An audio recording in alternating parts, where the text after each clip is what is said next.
Afternoon everyone, as you know, first up we'll have Liverpool manager Jurgen Klopp and we'll follow that with Kostas Tsimikas. Vinny, do you want to get going with the first two? Yeah, sure. Jurgen, we've spoken to you quite a lot recently. You said we need to improve, and Joel said pretty much the same after the game on Saturday as well. I just wonder, did you expect a turnaround in form to happen quicker, and if so, what reasons do you see for it not happening just yet for you?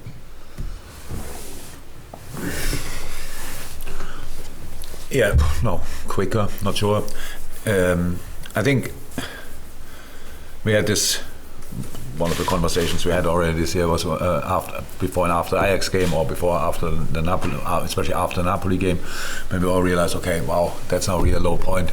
We have to change the things quickly. Didn't play Wolves, played Ajax, didn't play Chelsea. So we couldn't pick anything up and keep it from the Ajax game really.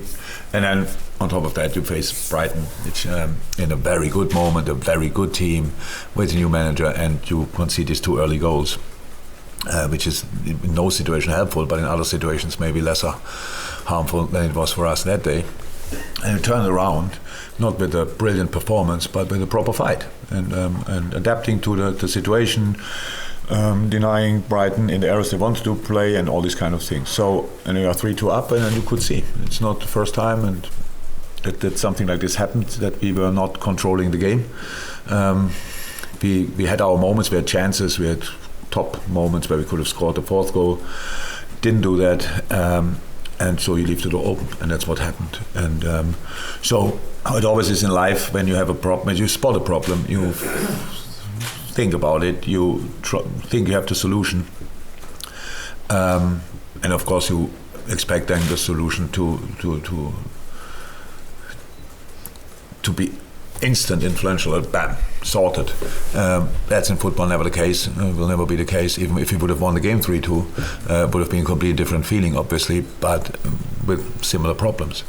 And that's why we just have to keep going. Yes, we have to improve, we have to play better, consistently better, and defend better, attack better, pretty much everything. It's like it is. But I don't want to talk too much about it, but it's really like this. It's only 2 years ago we had a very similar situation for different reasons, where we lost our full defense, our centre halves, all of them pretty much, and had to find solutions, and we lost our game completely. Nobody could recognize anymore. We just wore the same shirts but couldn't react as quick as people would wish, and but we found a way out because we worked on it, and that's what we will do this time. And so our general situation is obviously important, but not so much for tomorrow, because that's when you prepare for a game, you prepare for a game independent of your situation, the situation you're in. And Rangers, how I think, do extremely well in general, but in Champions League the results they had were now not exactly what they wanted. So we expect a team who is really fighting for a result, and that's what we have to prepare for. After Saturday as well, I just wonder again how confidence is affected, and if confidence is fragile, does that in turn kind of make Rangers a little bit more dangerous? Yeah, it would be dangerous in any situation, but yes, but that's. So people will ask, how can it happen that these players are not full of confidence? Do you think Cristiano Ronaldo in this moment is on top of his confidence level? And I would say he was for ages best player in the world, and now he's not going its way, and it's not exactly the same.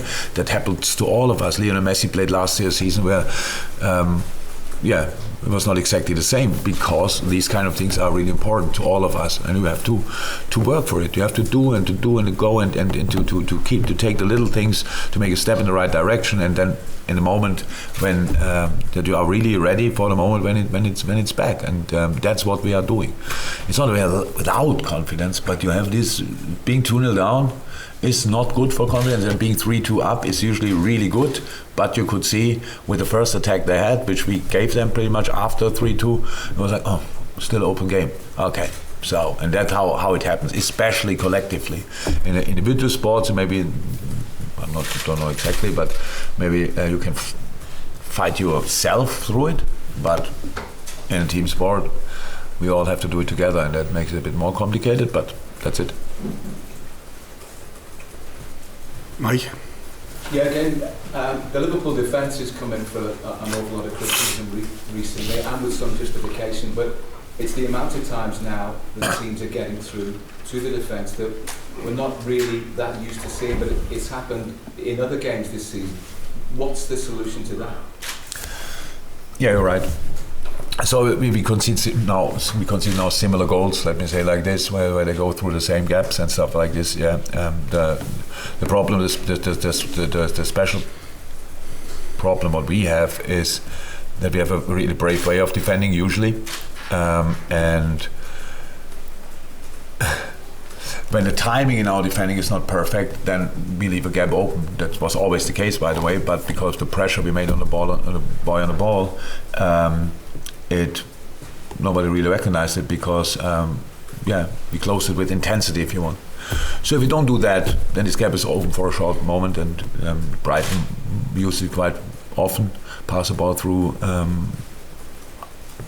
our gap in between the lines where they could turn and these kind of things, and that makes it tricky. So yes, we have to be more compact. We have to we have that in our mind, we know that, but it's in the moment it's going well, you do it and then you do it again, and but timing is still not right. That's it. So we said it last week, I think defending is kind of an art, and it worked for us really well, but when it's not working out anymore, you realize step by step how much you have to go back to the basics that you are defend solid again. How much of a concern is it that after the Napoli game that Liverpool were much more like it against Ajax, and the intensity was there, great football, a victory, but it was how much of a concern that it was a real step back at the weekend in the next game? No, it's not too much concern. It's that specific thing is not. I'm not too much concerned about, because that's now the game we played explains the situation. I think against a lot of teams we would have been good enough to win the game. But Brighton was extremely good. So that's it. I don't say against all, but Brighton was now really, really good. With all the things, we didn't know how to prepare for it because we had no clue what Roberto will do, what he will keep, what he will bring in new. That's a little bit the thing. So obviously we need to be 2-0 down to sort that, because after that we didn't have these problems anymore. They're not exactly the same problems.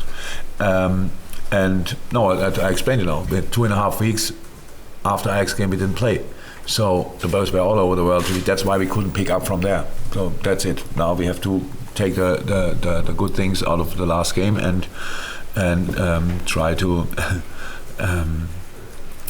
to do that. Actually, there were good things. The period when we had 3-2 up was not free flowing football, but it was the football we had to play on that day, because we had to break them down step by step, and it's what we did. And then we conceded the equalizer, and so that's the last feeling you keep. It felt like a defeat. It wasn't, but it felt again like this, and that's where we have to just to make it's. Patience is not the 100% right word, but we have to be patient to do the right thing again and again and again until it works out again, and then we will be fine on a different level. Not fine, but it will not. We have to work always hard, but that's what we have to do. We cannot not always start new, thinking completely new. What can we do? But if we can help the boys with a way to defend it differently, we will do that. We have to be more solid. We have to make more compact. Definitely, and that's what we try to be. The gentleman just behind with the mask. Hi, what's your assessment of this Rangers team, and what sort of threat do you think they might pose you tomorrow night? Good football team, well coached, exceptional European season last year, obviously. Qualifying for the Champions League, big achievement. And yeah, saw obviously the last game against Hearts.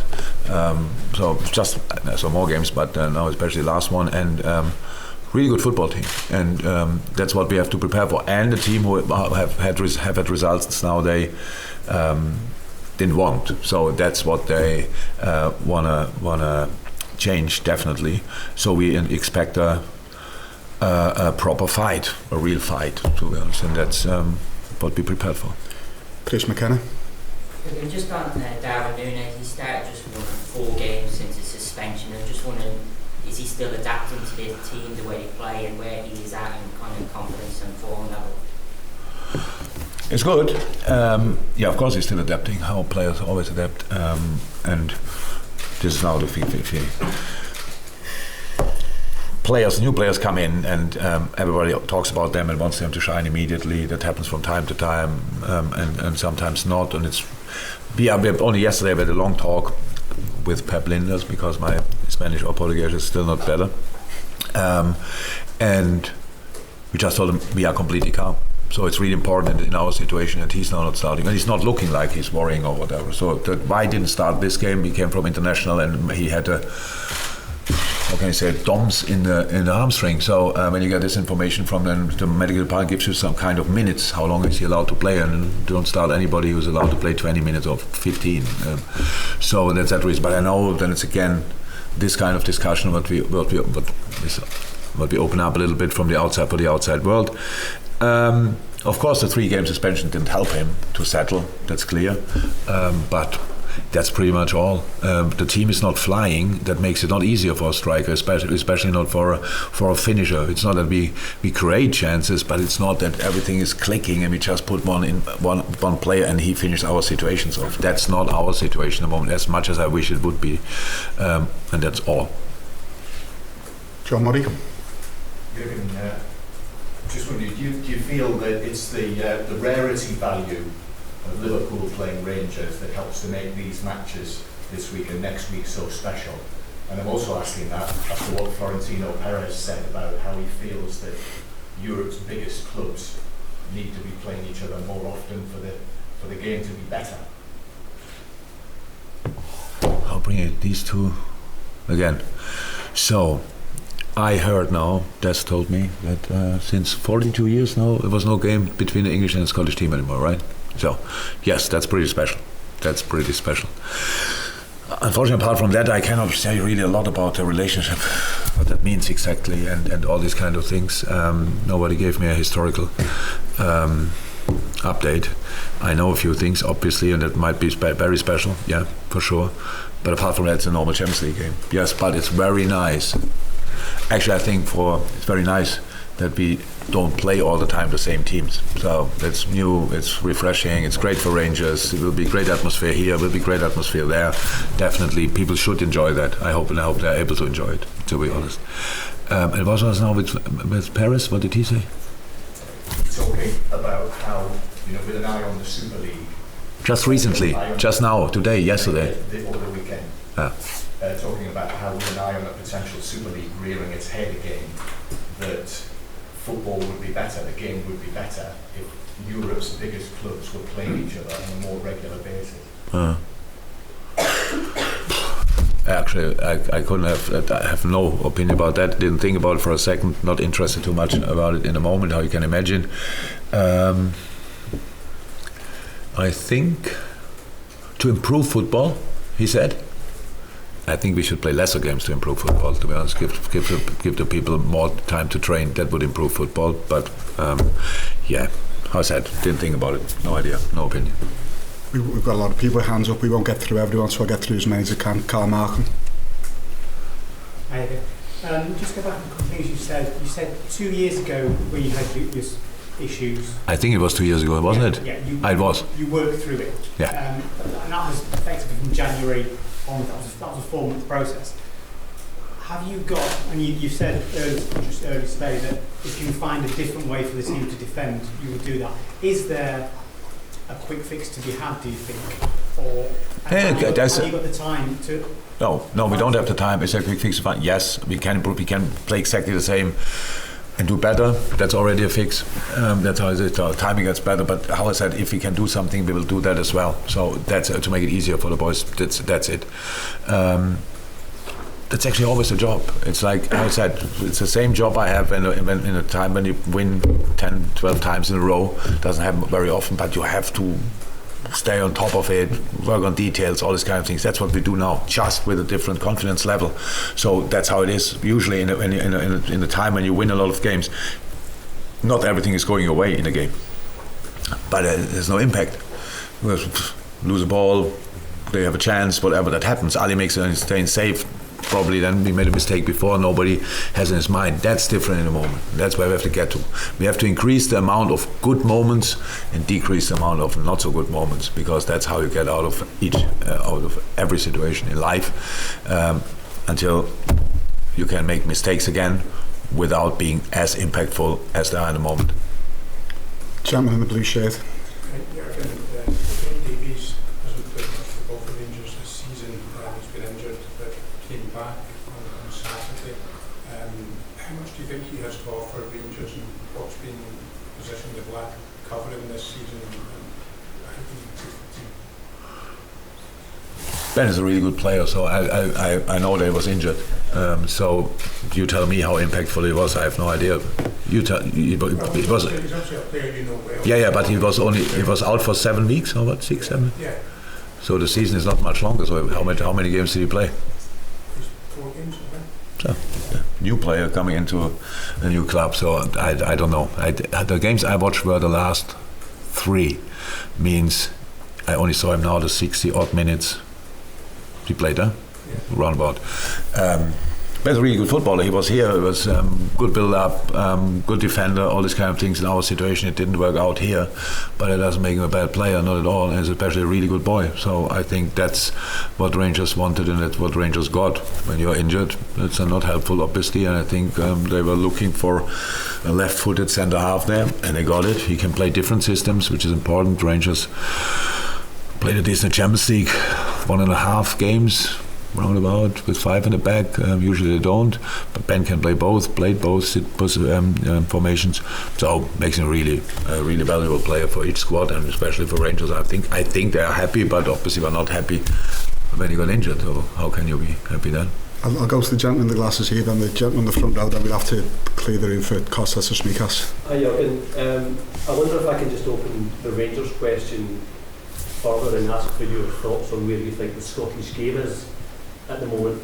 We have, obviously Rangers did very well in European football last year with Celtic and Rangers in the Champions League for the first time in a long time together. The Scottish international team are doing pretty well.